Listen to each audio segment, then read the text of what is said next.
Et bonjour à tous, c'est Lily ici. Aujourd'hui, je vous retrouve pour une nouvelle vidéo et aujourd'hui, comme promis dans les vidéos précédentes, je vous fais mon update lecture.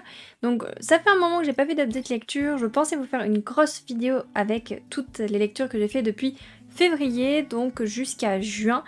Sauf que quand j'ai vu le nombre de livres que j'avais à vous présenter, je me suis dit que ce serait mieux quand même que je vous distingue chaque mois, parce que sinon à chaque fois les vidéos vont durer beaucoup trop longtemps.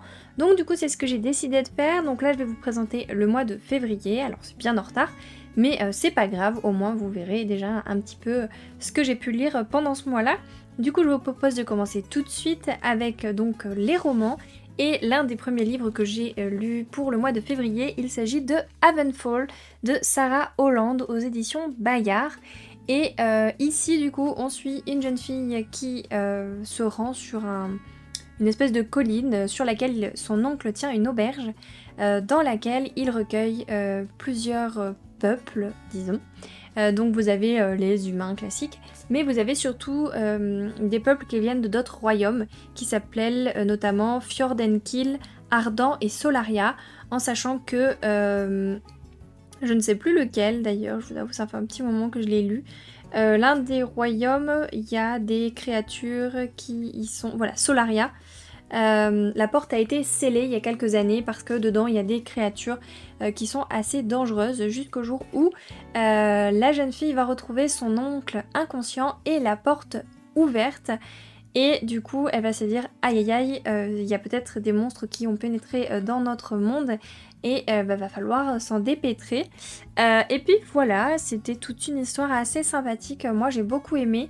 Il semble qu'il y ait un tome 2, c'est marqué à l'arrière et ils disent que normalement c'est censé sortir en février 2023, donc bon c'est pas pour tout de suite, mais franchement j'ai hâte de savoir la suite parce que c'était franchement sympa. Et du coup voilà, donc si je peux vous dire en quelques mots, forcément il y a un peu de monstres, il y a des conflits politiques, il y a aussi pas mal de retournements de situation, des personnes qu'on croyait sympas sont en fait pas sympas, et des personnes qui on pensait pas sympas sont finalement sympas. En gros, vous voyez un peu le style. Il y a un petit peu de romance, mais c'est très très léger finalement. Donc je vous dirais si vraiment je cherchais la romance, c'est peut-être pas dans celui-là qu'il faut aller. Et puis voilà, et après beaucoup d'enquêtes, de mystères, et franchement c'était plutôt sympa. En tout cas, je vous le recommande parce que moi, c'était plutôt une bonne lecture. De toute façon, je vous ferai un post Instagram où je mettrai un avis peut-être un petit peu plus détaillé. J'essaie de vous faire ça de temps en temps, j'avoue, quand j'ai le temps, de vous faire une jolie photo, de vous mettre un avis. N'hésitez pas d'ailleurs à me suivre là-bas si ça peut vous intéresser. Il y a certains livres dont je vous ai pas encore parlé ici, dont j'ai déjà fait une photo et dont je vous ai déjà parlé du coup sur Instagram. Donc n'hésitez pas à aller voir là-bas si ça vous intéresse. Et en tout cas, celui-ci, je l'ai beaucoup aimé. Donc voilà pour celui-là. Du coup, prochain roman, on va rester dans les romans et après on passera à tout ce qui est graphique. Je me suis lu le tome 3 donc, de Keleana, c'est écrit par Sarah Gimas. C'est du coup le tome L'héritière du feu et c'est aux éditions La Martinière Jeunesse. Et donc dans cette histoire, si vous connaissez pas Keleana, toujours pas, il s'agit d'une assassineuse professionnelle qui se fait attraper, qui se fait enfermer dans un camp d'esclavage, puis jusqu'au jour où le roi décide de retourner la récupérer parce qu'il souhaite qu'elle participe à un jeu pour lequel, si elle remporte le jeu, elle devient l'assassin privé du roi. Il peut lui demander de tuer un peu n'importe qui. Et au bout de quelques années, elle est libérée, elle peut faire ce qu'elle veut. Et sauf que du coup voilà, faut passer ses épreuves et il faut se battre contre d'autres personnes et passer des épreuves pour espérer atteindre ce but là. Voilà pour le premier tome. Donc ensuite on apprend pas mal de choses, etc. Et ce tome 3, du coup on est dans un autre endroit, on a un petit peu changé de continent si je peux dire. Et du coup, Keleana est en train d'apprendre de nouvelles choses et d'essayer de conquérir de nouvelles choses. Je peux pas trop vous en dire parce que si vous n'avez pas lu le tome 1, je voudrais pas vous spoiler.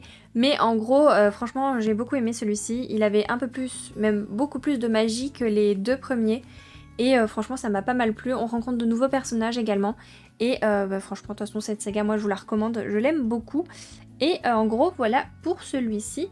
Du coup, je vous propose de passer à tout ce qui est graphique. Et là, donc, j'ai lu le tome 2 du Renard et le Petit Tanuki. Je vous en avais déjà parlé du coup dans mon update lecture du mois de janvier. J'avais lu le tome 1 et ça avait été une énorme découverte et vraiment un gros coup de cœur. Donc c'est l'histoire d'un petit Tanuki qui se réveille avec ses parents et qui en fait s'avère avoir de grands pouvoirs, sauf que ça peut être dangereux. Du coup, il y a des loups qui, eux, sont gardiens un petit peu de ce pouvoir et un peu de tous les êtres de la forêt, vont l'attraper et vont le confier à un renard, du coup, qui lui est maléfique et enfermé depuis plusieurs années par la déesse. Et du coup, la déesse va décider de le libérer, sous condition, c'est qu'il s'occupe du petit Tanuki et qu'il l'aide à contrôler ses pouvoirs. Et du coup, ils sont liés tous les deux par un sort. Pour que tout ça se passe bien. Donc sans lui-ci, il me semble qu'il y a beaucoup plus de loups. Oui, c'est ça. Dans celui-ci, vous allez retrouver, je crois que je vous le tenais à l'envers, dans celui-ci, oui, vous allez retrouver beaucoup plus de loups que dans le premier. On y voit un petit peu plus de scènes avec eux et un petit peu plus sur leur histoire à eux. Et franchement, bah, c'était tout aussi mignon sinon que le premier, j'ai vraiment beaucoup aimé. Si je peux vous montrer, hop là, un petit peu la bouille du Tanuki, les dessins. J'espère que vous verrez bien, qu'il n'y a pas de reflet. Mais vraiment, ce petit Tanuki, il est adorable. Et en tout cas, beaucoup aimé ce tome 2. C'est une saga, il me semble, qui est en 5 tomes, si je dis pas de bêtises. En tout cas, le 5e vient de sortir et je crois que c'est le dernier. Donc à vérifier. Mais voilà pour celui-là. Ensuite, je voulais vous parler d'un autre manga. Il s'agit de Touhou Forbidden Sorcery. Donc le tome 1. Je crois qu'actuellement, il y a 3 tomes ou 4 qui sont sortis. Je ne sais plus. Je ne sais pas en combien de tomes c'est. Donc celle-ci d'ailleurs c'est un manga qui est quand même plus grand, vous voyez par rapport au Tanuki. Et d'ailleurs le Renard et le Petit Tanuki, je vous ai pas dit, c'est de Mitagawa et c'est aux éditions Kiyun Kizuna. Et celui-ci donc Touhou c'est de Suzen et Moe Harukawa et c'est aux éditions Meian. Du coup, et donc ici on va suivre l'histoire d'une jeune fille qui adore les livres, qui tient une bibliothèque, sauf que elle adore collectionner des livres qui sont, on peut dire, un peu démoniaques, sauf qu'elle n'arrive pas à les lire et du coup c'est juste vraiment pour la collection. Sauf qu'un jour elle va réussir à pouvoir les déchiffrer et elle va commencer à faire pas mal de petites bêtises à cause de ça. Et du coup il y a des petites sorcières qui vont devoir intervenir et régler un petit peu les problèmes qu'elle a engendrés. Et voilà, j'ai bien aimé, je vous avoue que j'ai pas tout compris, il y a des fois c'était un peu spécial, je sais pas, j'ai pas trop compris ce qui se passait, les dessins sont assez sombres et il y a beaucoup de détails et du coup on voit un peu moins bien les choses. Je sais pas encore s'il irait la suite franchement parce qu'il y a beaucoup de mangas qui me plaisent davantage. Donc je ne sais pas encore et si je peux vous montrer un peu les illustrations, hop là. Voilà un peu à quoi ça ressemble. Et franchement, ouais, assez chargé, plutôt sombre. Mais sinon, après, hop là. Il y a quand même des visages tout ronds. C'est plutôt mignon, mais voilà. Je sais pas encore. N'hésitez pas à me dire, vous, si vous l'avez lu, est-ce que vous en avez pensé. Si vous m'incitez peut-être à lire la suite. Mais pour l'instant, je sais pas encore. Je suis pas convaincue. À voir. Ensuite, du coup, on continue. Il en reste plus que 2. Je continue du coup avec un webtoon. Il s'agit du tome 2 de Crush of Lifetime. Donc c'est la suite donc du tome 1, ça paraît logique. C'est écrit par Jaewang Alim et Kim Yeon-woo et c'est aux éditions Kabook comme la plupart des webtoons.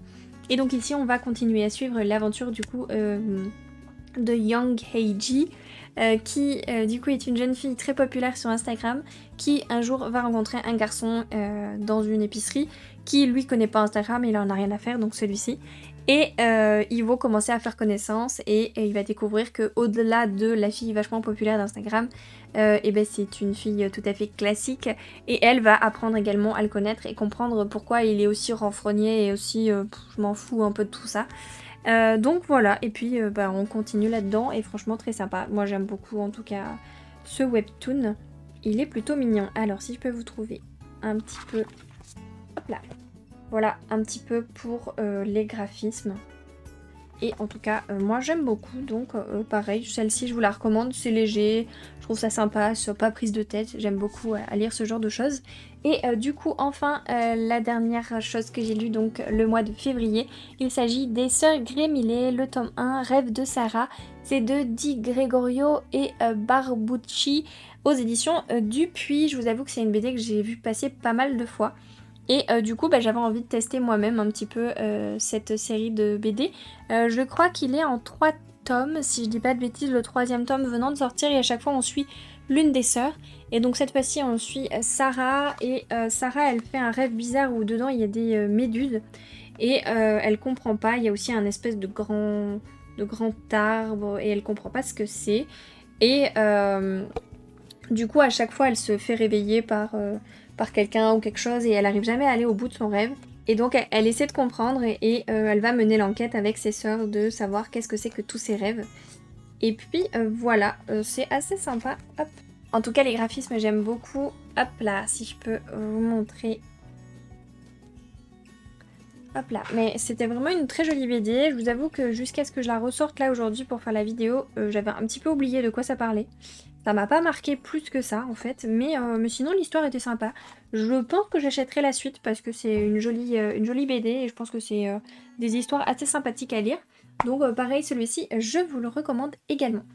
Et si je suis en train de voir, il y a encore un autre livre. Je me suis mis un post-it parce que je l'ai plus en ma possession là actuellement. Je l'ai prêté à ma maman.